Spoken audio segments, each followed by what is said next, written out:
Hello, everyone. Wyatt here, just dropping in to say that this month's episode of Disney Reel to Reel will be split into two parts.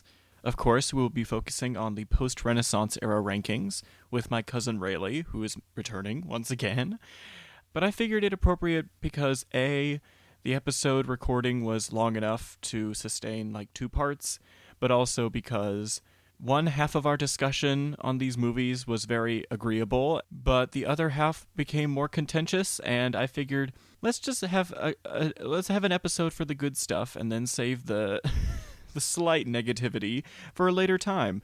So hopefully you enjoyed this slight format. If you prefer it to single linear episodes, you can reach out to me at disneyreeltoreel@gmail.com or on social media, preferably at disreeltoreelpodcast on Instagram.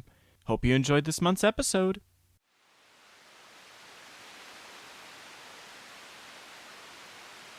You would probably just dismiss it as some sort of a trick. And you know something? You'd be right. It's just a trick. It's an example of what we laughingly refer to as stage magic. We're here to tell you that all stage magic is a fraud, a hoax, a sham. It's all based on deception Too and safe. lying. Hey girls, look what just pulled into town. Hey, ladies. Your buffet table of love. Right here, right here. Hey, beautiful. Hey, free samples. Get me one. Too hollow. Pull the lever, Kronk. Run, Too comical.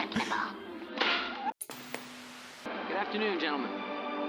Now, we've all heard of the legend of Atlantis. Pure fantasy. Well, that is where you'd be wrong. That young Thatch gets crazier every year. I can prove Atlantis Too exists. complicated. I'm sure of it this time. But which would be my favorite? Hello, everyone, and welcome back to another episode of Disney Reel to Reel, a deep, oh my god, I can't tell you how deep this hole is right now, delve into the Disney animated canon. This month, we are bringing back the emo bangs and the teenage angst, because we're talking about the 2000s. That's when I was born. Yeah, we're both Gen Z. Gen Z. Gen Z, and these movies make me feel old, but I mean, honestly, yeah, me too. And you, dear listener, might be wondering, what are we talking about that makes us get in our feels? We are talking about Disney's post-Renaissance era, which lasted between 2000, technically 1999, but, you know, who's counting, and 2008. Mm-hmm. And we just got it out the window right now that we were. This is an era that we both kind of lived through. It's like the first one. Everything else has been kind of like, oh, we appreciate your content, millennials. It's like, good for you guys. Now it's our time. Yes, now it's our time. So I guess before we jump in, I want to ask another personal Disney question. Mm-hmm. And I think this time I would like to ask, do you have a favorite scene from a Disney animated movie? A favorite scene? Ooh, okay. Is it a cop-out to say the Chernobog scene? I don't think from Fantasia, because I mean, I think, I mean, I love the music, I love the animation, and also Chernobog is ripped as hell, so I know. So I think that's a no-brainer. Yeah. Sign me up for that hell, baby. So true. And it's so funny because that his build, I think it's based on the sequence directors. His name was Wilfred Jackson. That's so funny. Yeah, and I know because I've seen the photos. That's amazing. Yeah, that was a very quick one. I didn't expect you to come up with something. I mean, it's just like, it's the first one that I think of. I mean, obviously I could think of a better answer if I thought for longer. Well, I mean, we kind of touched on that briefly in our last episode with the whole Yeah. Bahia thing. Yeah, Bahia. Yeah, if I thought more about it, I would be like, oh, Bahia. Oh shoot, what else am I thinking of? Oh, the Everybody Wants to Be a Cat sequence from Aristocats. Mm. The first one, not the reprise, the first one. Yeah. When they're like falling through the floors of the building, I think that's hilarious. Yeah, when I would they say have those are my that- top 3, probably. Yeah, with that racist Asian cat. Yeah, that was a really good choice. Ugh. Okay, we don't talk about that one. Okay. I love Aristocats, but I also do recognize how awful it's so bad. Yeah, I'm not going to recite any of the lyrics here. That is not for me, dear. Not my joke to make. No. We should just leave like an awkward pause. Just awkward pause. But yeah, besides that, Aristocats is pretty good. Yeah. When thinking about this question for myself, it's really, really hard. Oh, man. Right now, the one that's in the brain at the moment is the Bibbidi Bobbidi Boo scene from Cinderella. Yeah. That one just makes me feel good about life. Yeah. I just haven't seen Cinderella in a while. Well, compared to some of the movies that we're going to talk about today, I will say shame on you.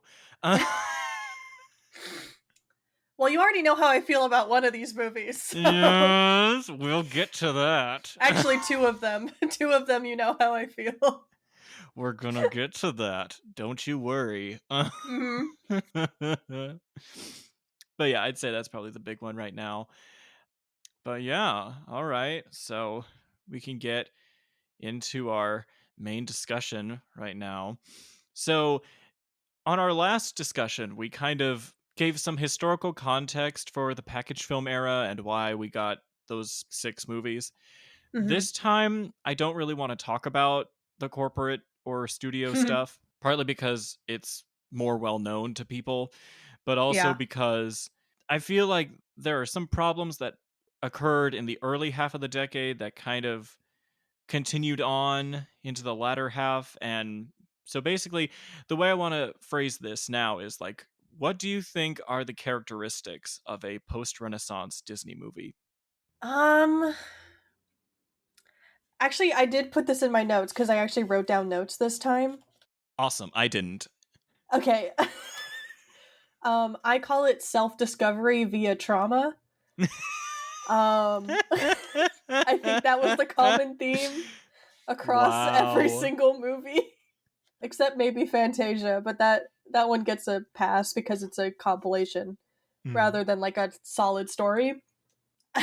It just felt like all of them had that guiding thing where like the main character has something awful happen.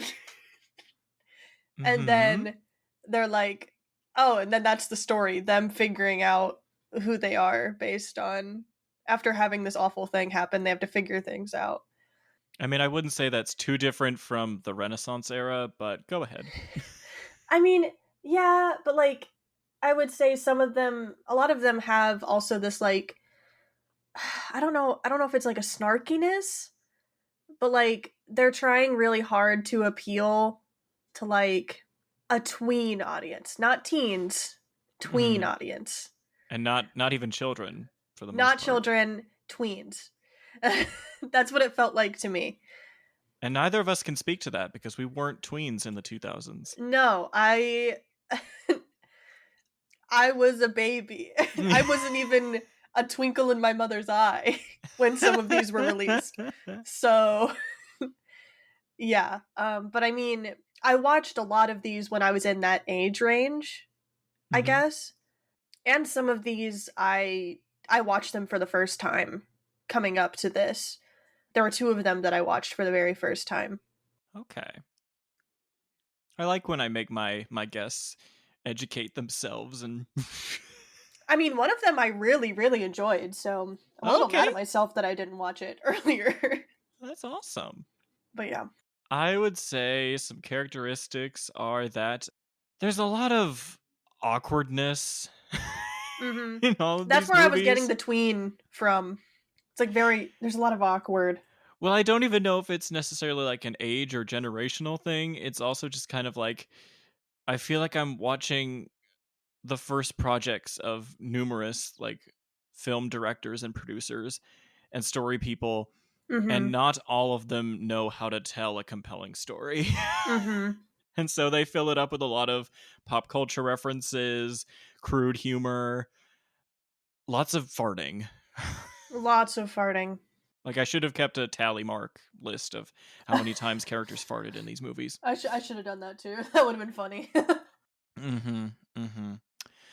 Other things, I would say that Disney was really into science fiction at this time. Oh yeah, a lot of science fiction. And it's really funny because, like, if you're trying to think about other eras and think about the one thing they've got going for them, it's like the Renaissance, musical theater, the revival, wokeness. I don't know. The post-Renaissance, it's sci-fi for the most part. Yeah, they just had some nerds that really wanted to make some movies. Yeah. And I can't say how many of them were actually successful in their endeavor. I know one of them, it was a passion project, and then it didn't do too well. Yeah. Which I feel really bad about. Yeah. But we'll get to that. We'll get to that. This is probably going to be an even longer episode than the last one because this is an era that I don't really talk about publicly that much. And so whatever feelings I have, I'm going to let them all out right now for your listening pleasure. So... And I'm going to push back on some of those. Oh my god, we're going to have such problems! All right. Well, I guess to kick things off, the movies that we're discussing are Fantasia 2000, Dinosaur, The Emperor's New Groove, Atlantis the Lost Empire, Lilo and Stitch, Treasure Planet, Brother Bear, Home on the Range, Chicken Little, Meet the Robinsons, and Bolt. Yeah, I guess, well, I guess maybe I should add a little bit of, just a teensy weensy bit of corporate drama. Basically, at the beginning of the decade, we had everyone's favorite TV show uncle guy of the 90s, Michael Eisner.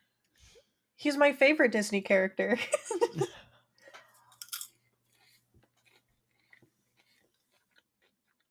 No. No. Anyway, also, did you know that his middle name is DeMan? It is? Yes. Look him up right now. It's Michael DeMan Eisner. Hold on, I'm looking him up right now. Yeah, Michael Eisner. DeMan. Oh my god. That's so funny. Good for him, honestly. Good for him. He needed at least one W. Yeah. He took so many L's. But let's see. We're looking at really 1999, the year I was born, and Fantasia 2000 is a movie that came out, and it was really a passion project of Walt Disney's nephew, Roy E. Disney. But Michael was like, I don't know about Fantasias right now, but Roy was like, let's do it anyway. And then it did mild, and then we went on to a project called Dinosaur, which was mild, and then we went to The Emperor's New Groove, which was kind of a rush job because they originally made it a movie called Kingdom of the Sun, which is supposed to be a big movie musical. Then we did Atlantis, which is a big sci-fi project, and it bombed. And then we did Lilo and Stitch, which did pretty well at the box office and also critically. Then we had Treasure Planet, which bombed. Then we had Brother Bear, which did okay, I guess. Then we did Home on the Range, which bombed. As it should. Then we did Chicken Little, which did... Somehow it did okay. As it should. Shut up! shut up right now. And then we did Meet the Robinsons, and this was like a 2-year gap between that and Chicken Little, and people thought it was random, but okay. And Another then we did sci-fi Bolt. one, notably. Yes, another sci-fi Went back to the one. sci-fi. Hashtag keep moving forward. And then we got Bolt, which also did okay. Yeah, quite the range, honestly, with with the post-Renaissance, if you ask me. Yeah. I sense a lot of creative fatigue. Yeah, And it just doesn't feel very much like Disney in most cases. I will agree on that. It felt like they were trying to experiment again, but they didn't have a clear vision at all for what they were going for. No. And also to an extent I feel like they were tired of where they were in the last decade. Mm-hmm. Because of Pixar and DreamWorks coming in and making them have like small penis syndrome. Yeah.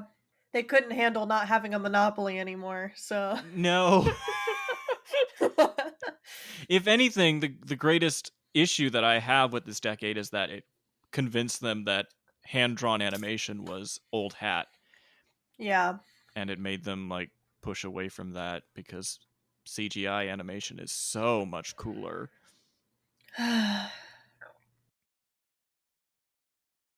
So on that note, let's talk about Fantasia 2000.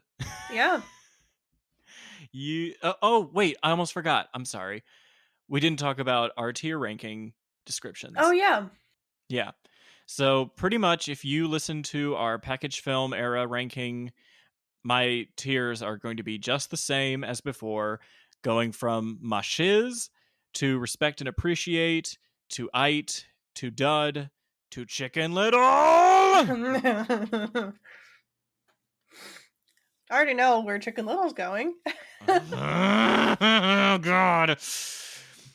So I did.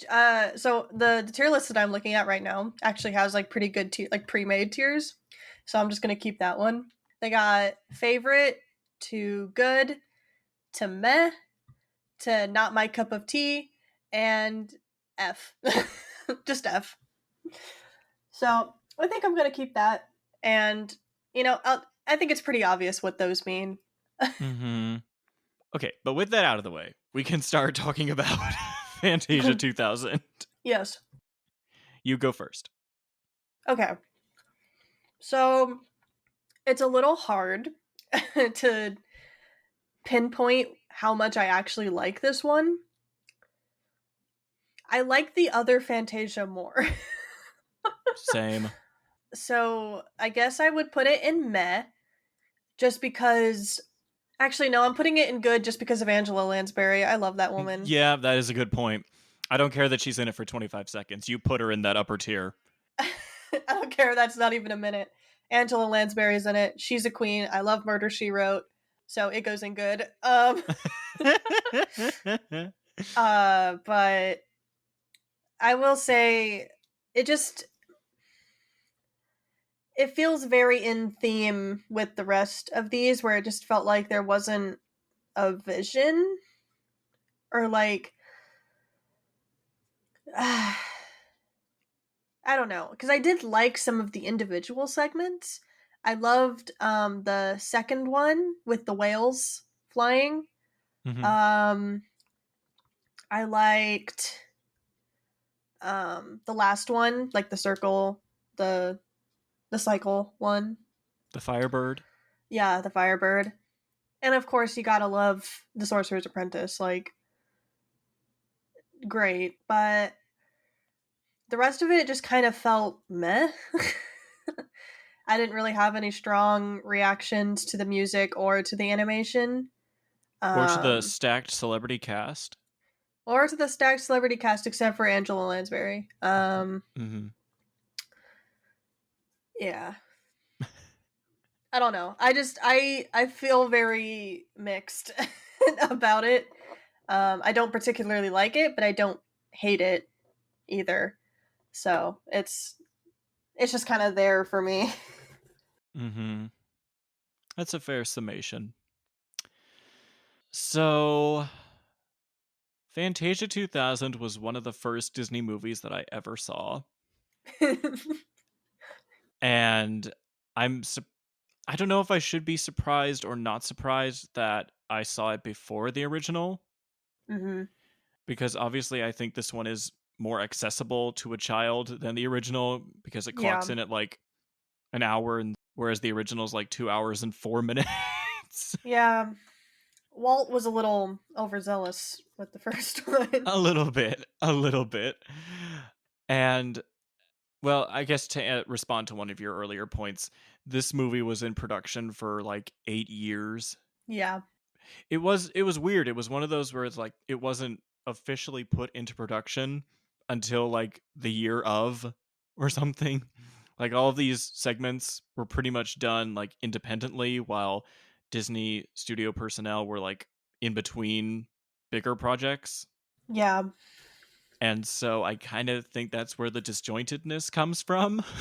Yeah, it's like you could really see that these things were made independently of each other, Mm-hmm. not as like a cohesive piece, basically. And it's sad that some of the ones that they really wanted to go all out with, like technically speaking, they were created and produced just before something else came along and made them trendier. Like Mm-hmm. I'm thinking about the steadfast and soldier segment, and how they started on that in I think like 92, 93 maybe. Mm-hmm. But then Toy Story came along and like I could tell that a lot of love went into more like some segments more than others. The Steadfast Tin Soldier one, I remember that one more than any of the others because I know that I watched that one as a child. mm-hmm.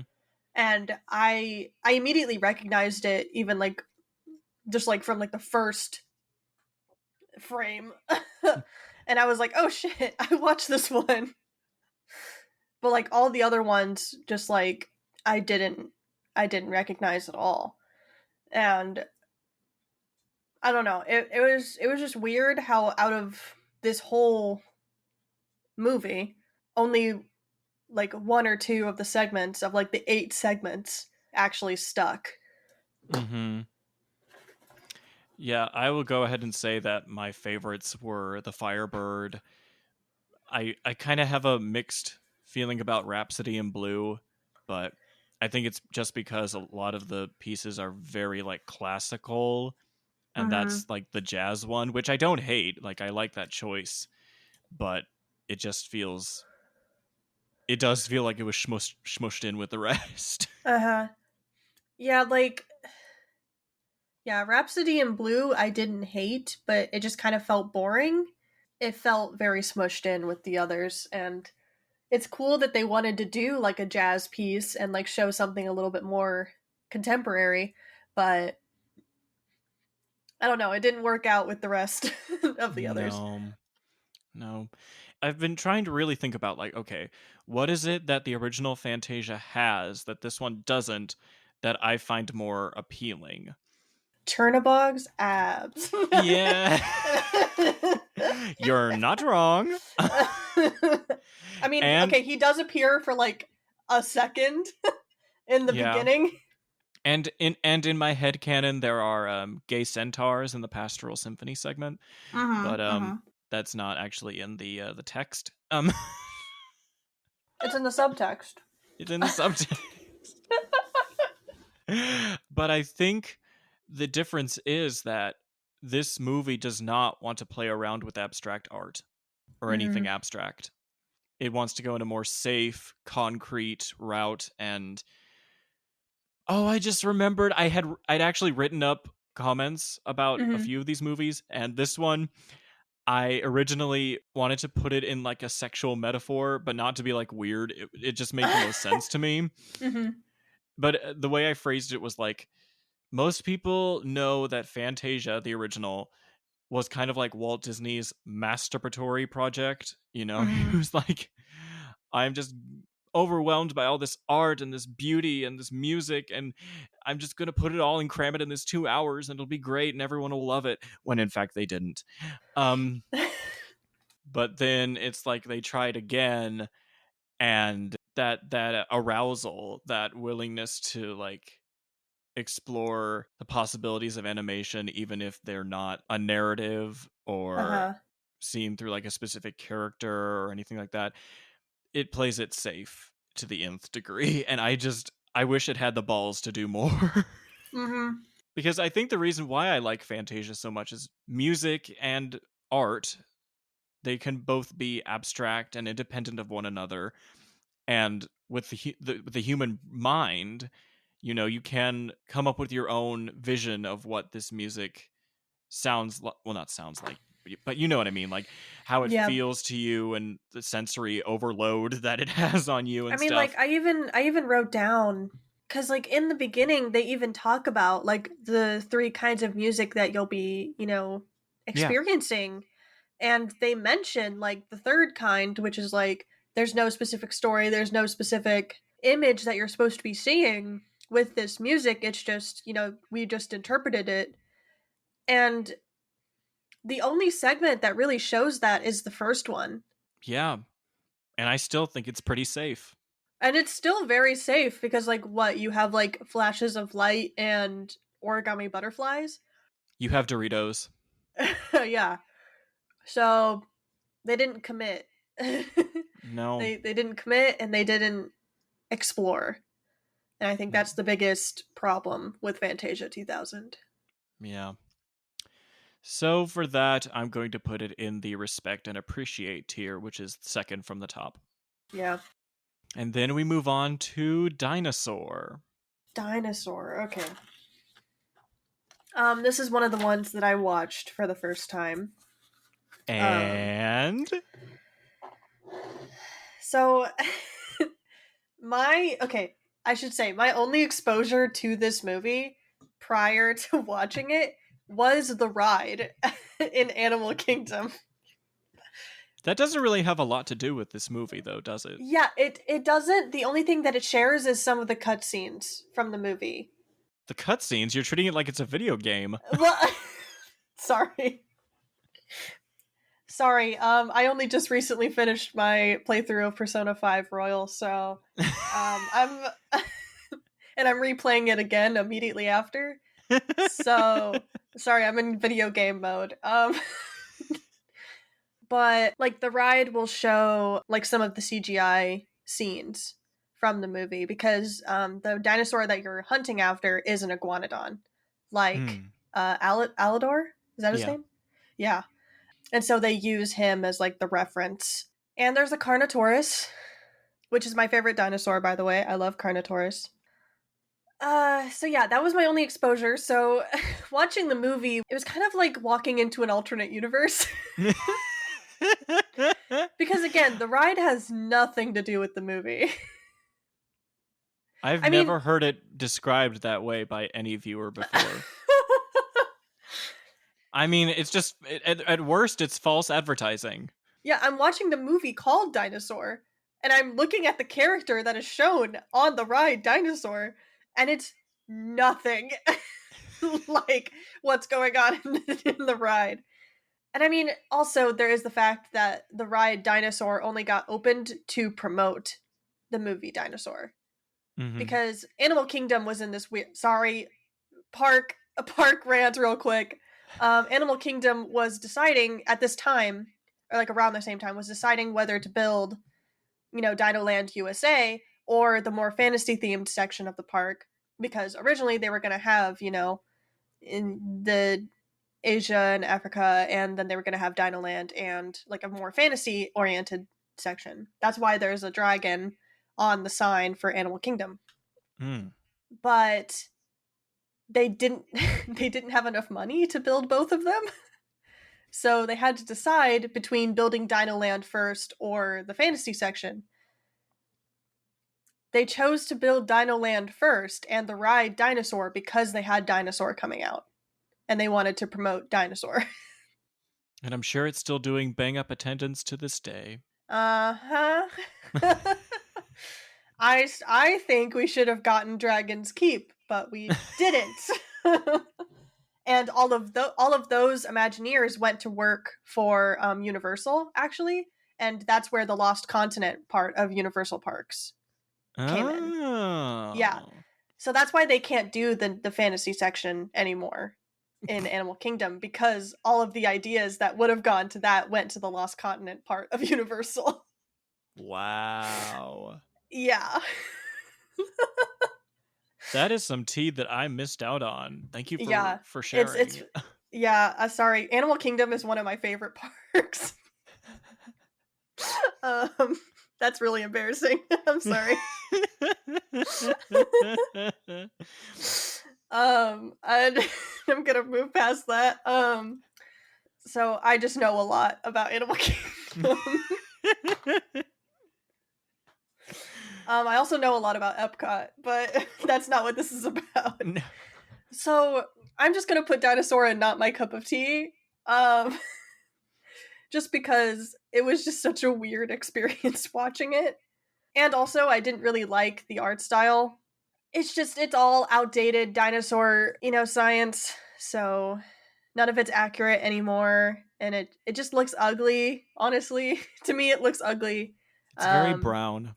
It's very brown. The lemurs look awful. They look greasy all the time. Were they fucking up in that tree? I mean, probably. I don't know. And it's just like... I just felt like asking. I don't know why. I mean, yeah, I don't know. It's just, yeah. I didn't... The story was fine. It felt very Land Before Time. The first Land Before Time, by the way. Not one of the 14 sequels. And it's just, yeah. I liked the Carnotaurus, though. I love Carnotaurus. I'm a Carnotaurus stan. Yeah. That sums up my thoughts on Dinosaur. Well, at the very least, I'll keep you on the list when I go through the Fantasia segments, and you can come on for Rite of Spring if you're interested. Spring, yeah, sure. You're going to have more to say about it than I will. That's all I'm going to say. Yeah. Oh, Dinosaur. I don't have a lot to say. Not nearly as much as me with my park tea. No, not even with that. I remember this movie made a big promise through those first 5 minutes. Like, they put that out as the main trailer to promote this movie. And I'm sure that everyone who bought a ticket and sat in a movie room to watch this hour-and-a-half long movie got real disappointed. Because this is a very traditional story about people journeying to a new world in search of plentifulness and Yeah. and shelter and water and food and all that stuff. And I'm like, yeah. So you got anything else? And I'm afraid they don't. Yeah. I basically everything I had to chime in with your rant, pretty much everything I wanted to get to. I admire the choice to have CGI characters within live action environments, but the technology has very much The technology evolved wasn't to there where yet. It wasn't there yet, and actually here's a good point of comparison. So yesterday I watched well, actually here's an even better thing to say first. I made you watch all 10 of these movies, but I only watched 2 of them. Really funny, because I only watched 5. What? Bestie! Because, okay, listen, okay? Some of these I remember by fucking heart, okay? Okay. And plus, whenever you texted me to come onto this episode, I was watching Chicken Little. Okay. So I didn't even need to watch that one. Mostly, I just watched the ones that, I just didn't really remember that well. Because, again, I did grow up with most of these movies. So, okay. I watched the ones that I hadn't watched before, and then I watched the ones that, I didn't really remember that well. Okay. Well, at least we're both going in this being like, varying degrees of familiarity. Yeah. Okay, but as I was saying, yesterday I watched The Good Dinosaur because a friend at work Ugh. recommended it to me because Uh-huh. I'd never seen it before. It was one of the few Pixar movies that I have never seen. Uh-huh. What'd you think? I think it is probably the most visually stunning movie Pixar has ever made. Mm-hmm. Also, that dinosaur went through a lot of abuse. It did, yeah. Otherwise, it was very predictable. Okay, thank goodness. Whew. I was really scared you were going to give it like a glowing review. No. And I was like, please don't say it was really good. No. The only incentive to watch that movie again is to look at the effects animation and the environments. The fact that they put in like volumetric clouds in that movie, like that is an achievement to behold. It is a technical marvel. It is a beautiful movie, but it's like the story isn't there to back up the amazing graphics. Yeah, but I think that movie shares a lot in common with this one. Only that it's very Land Before Time. Thank you. I have not seen Land Before Time, so that's why. No, I'm not a Don Bluth guy. Let me just have a moment of silence. I've seen every single Land Before Time movie. Oh my god. Again, we have very different tastes. Yeah.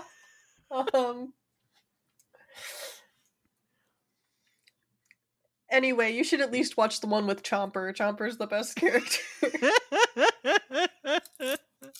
I don't even know who you're talking about. It's a little baby T-Rex. Great! That gives me so many context clues. It's a baby T-Rex. He's nonverbal. Okay. And the Land Before Time kids make friends with him. And it's just a cute little thing about, like, understanding differences and, like, not all T-Rexes are evil. And it's a cute little thing because, like, literally every Land Before Time movie, like, ends with, like, an evil T-Rex getting crushed by rocks. Oh, so they're there to break down stereotypes. Yeah. I wish I was kidding. The socially aware Land Before Time sequel. It's the woke one. Yes. But yeah. Anyway, you should watch Land Before Time. That one has been on the mental watch list. I just haven't gotten to it. But yeah,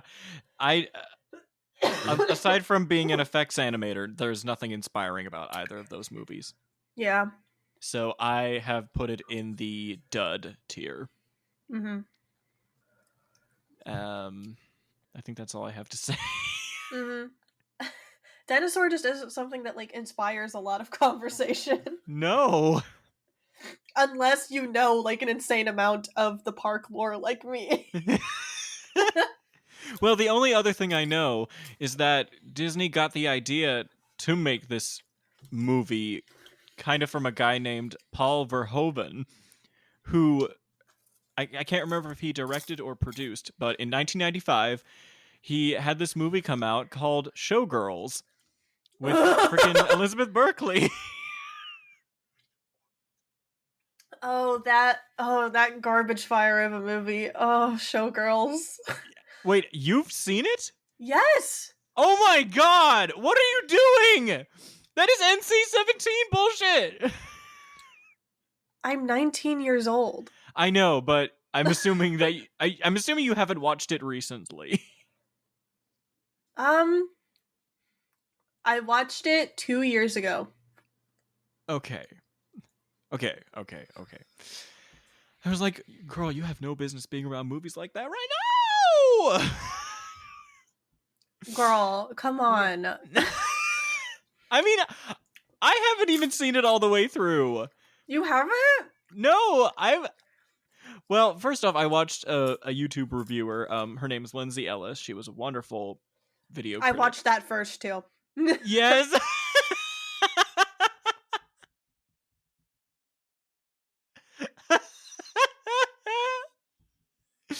So you know about the really crappy drawing they did of her and that guy in the pool, and she's getting that great ab workout. Uh-huh. Yeah.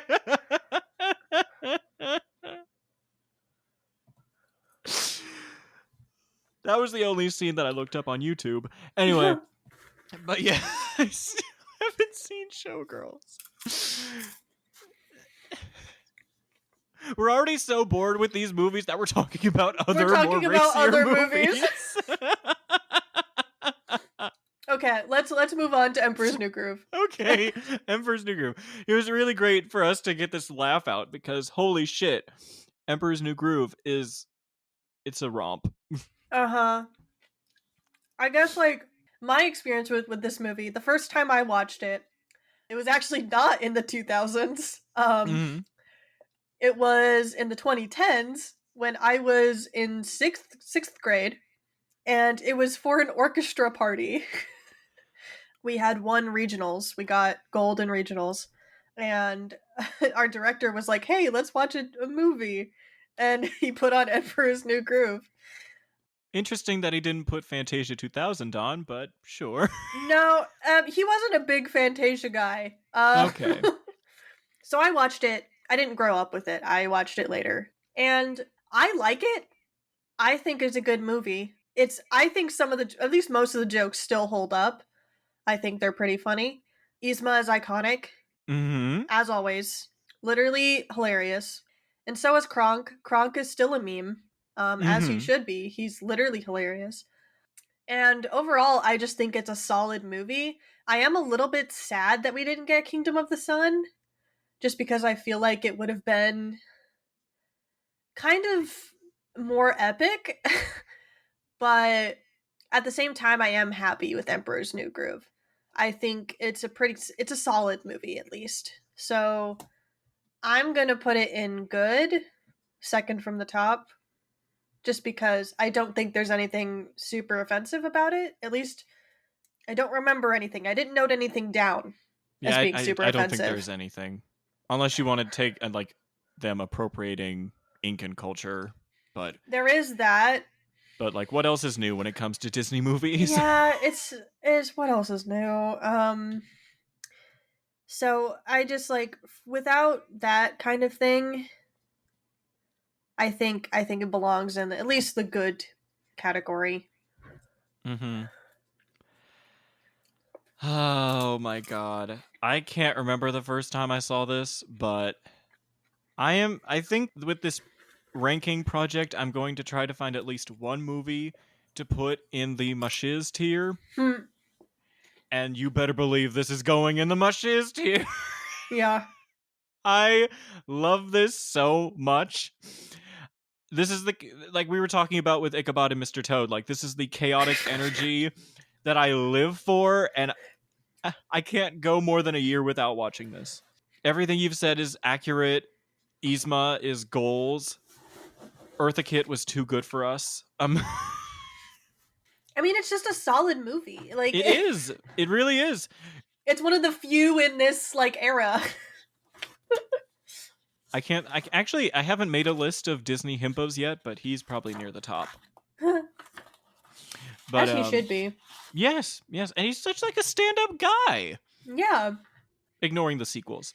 Obviously, we're ignoring all of the sequels.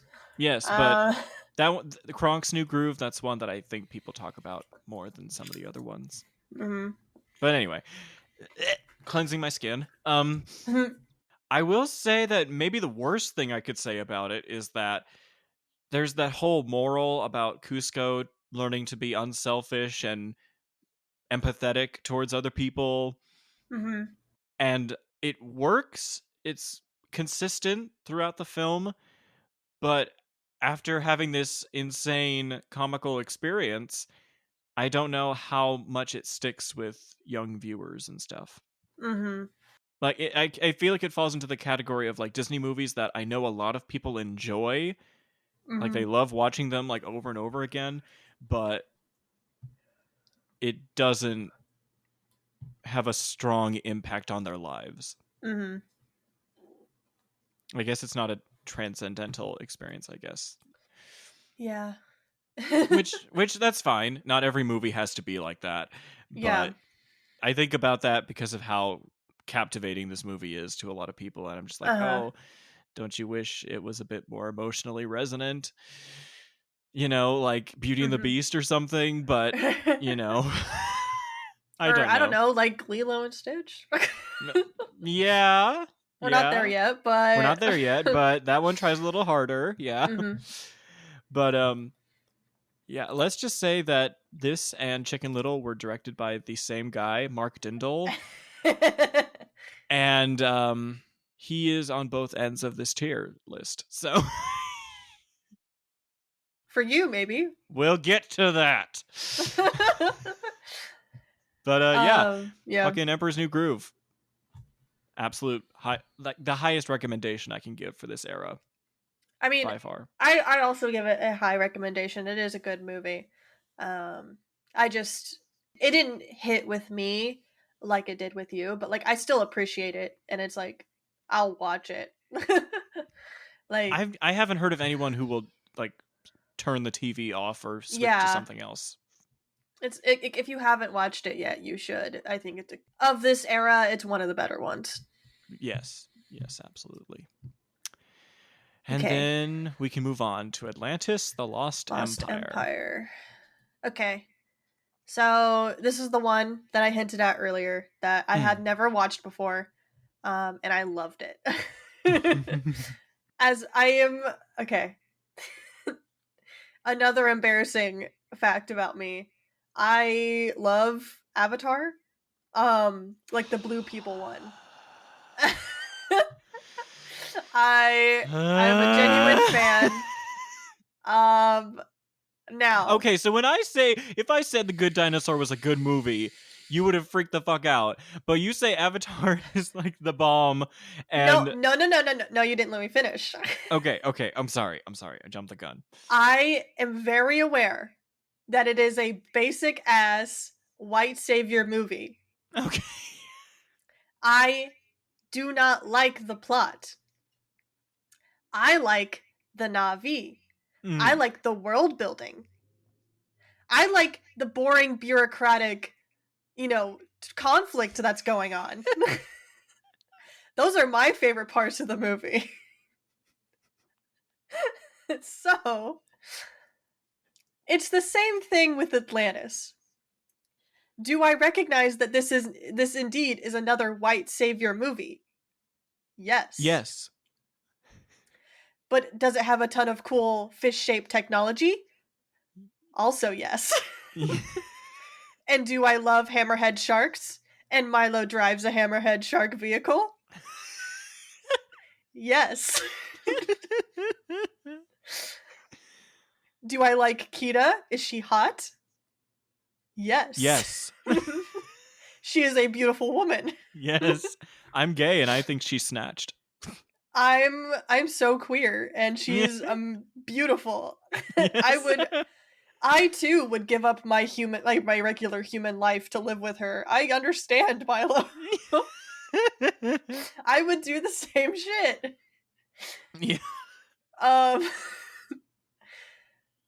So I'm mad at myself that I didn't watch this sooner because I love this movie. Like it has everything. It has like a quality supporting cast. I mean, they're all different ethnicities too. Like that's something that's also pretty different compared to other Disney movies. Like, yes, the main character, it does happen to be white, but like the rest of the supporting cast, you have the medic, Sweet, is that his name? Sweet. Couldn't tell you. But yeah, he's African American. You have the mechanic lady. Yeah. She's Hispanic.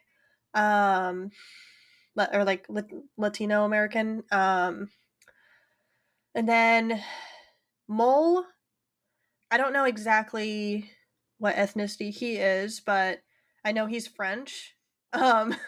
and French people don't exist, so don't worry about that.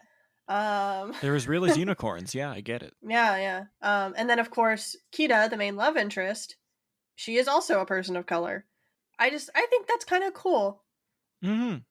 Absolutely. So, and also the fact that the main villain is capitalism. Mwah, I agree. The way that like the main villain was like mercenary, I prefer the term adventure capitalist, and I was like, because they would. Yeah. So aside from like the general stuff of like potential like white savior story and things like that, is there any other criticisms that you would have? Because it sounds like you think it's damn near perfect. I would say that the front half kind of drags a little bit because they wait until like damn near half the movie to actually show you Atlantis. That's true. And it's like what, like an hour and is it an hour and a half? Maybe an hour 40. 15. Yeah, it's like hour 30, hour 40, and they wait halfway, like nearly exactly halfway until they actually get to Atlantis, and it drags. It does. Mm-hmm. But like once they do get there, it does ramp up, and it ramps up pretty fast.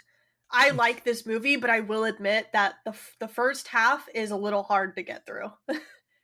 Just because I'm like sitting there and I'm like, okay, where's Atlantis? Like, I'm like, where's the city? Where's the Lost Empire? It's in the fucking name. Where is it? Which probably supports my decision to put it in the IT tier. And I will admit, this is the one movie that I had a difficult time like pinpointing where I wanted to put it on the list. Because I was like, okay, this movie, it doesn't really do a whole lot for me, but I really appreciate what it sets out to do. And well, yeah, and I was gonna say, like, of all the sci-fi movies in I'm this a big list, sci-fi I think nerd it's the too, most so that successful. 100% taints. But there's just something that isn't clicking for me. Well, here's the thing. I joke. Well, I mean, I mean it, but I joke about it. But also, like, sure, I just said that Kita is really attractive, but Milo, though. Milo is also very attractive. I love geeky white men. Have you seen the internet ships of him and Tarzan? Oh my, really? Yeah. Well, one of them, it was a really interesting video, but I don't think it'll be up your alley. But pulls up AO3. No, it wasn't fan fiction. Somebody actually animated. But I'm sure there's thing. fan fiction. Oh yeah, that's like a really popular ship. That sounds amazing, and I'm gonna look it up. You do that. But I don't know. It still doesn't feel like enough for me to go nuts over this movie. That's fair. And I admit that is a personal problem that I have yet to resolve. I am wrong. I will admit to being wrong this time. I mean, it's certainly not going to be a movie for everybody. Like, no. Just like a certain other movie on this tier list. If you say that one is in the same league as Atlantis, I will literally climb through this computer screen. I was talking about Treasure Planet, but okay. Oh, okay. That sounds like a you problem. I thought you were talking about something else. I'm sorry. No, I'm talking about Treasure Planet. Okay, Treasure Planet. Yeah, fair enough. But yeah, I like The Good Dinosaur, which really has no reason being in the discussion, but it keeps coming up. It keeps coming up because I can't help myself. Likewise, it is a very visually stunning movie, but I hate to say that it's probably too complicated.